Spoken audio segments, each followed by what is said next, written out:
दूसरा, अब मैं एसएससी जीडी 2027 पे बात कर लेता हूँ, दोनों बातें 26 वालों को क्लियर हो गई कि 2027 में अग्निवीर का आरक्षण ये बच्चों को परेशान किए हुए है कि अग्निवीर का आरक्षण। कुछ इस पर लॉजिकल पॉइंट्स दूंगा मैं आपको, जिससे क्लैरिटी आएगी। हाँ, अग्निवीर आरक्षण की बात चली है, गृह मंत्रालय में गजट नोटिफिकेशन ये सब कुछ हो चुका है।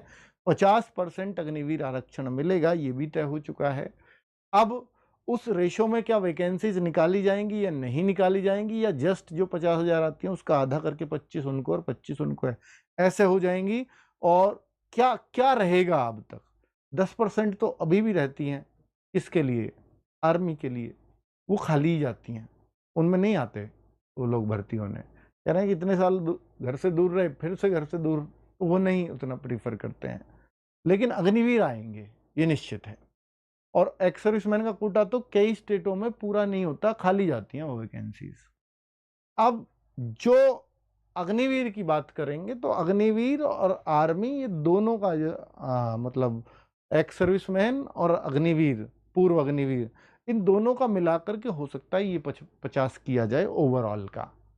ठीक है, जितनी उम्मीद लग रही है। वरना अगर अग्निवीर के लाए और 50% उसको दिया तो यकीन मानना कि बहुत सारी वैकेंसीज खाली चली जाएंगी, और जो इनको फिर समस्या आ जाएगी, फोर्स तो इनको पूरा करना ही है।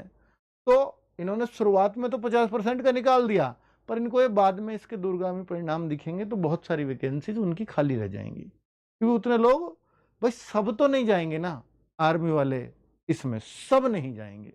कोई पुलिस में भी, क्योंकि आप 20% आरक्षण दे रहे हो, दिल्ली पुलिस में भी, स्टेट पुलिस में भी, तो बच्चे वहां भी एडजस्ट होंगे।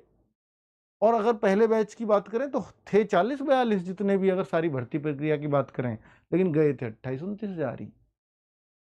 अब मान लीजिए 50,000 वैकेंसीज आती हैं, तो 25 आप अग्निवीर को दे देते हो, तो आपने तो पूरे के पूरे उनको दे दिया, फिर तो बाकी जगह बच्चे जाएंगे ही नहीं वो। और मैं तो कह रहा हूँ बहुत सारे बच्चे तो फॉर्म ही नहीं भरेंगे।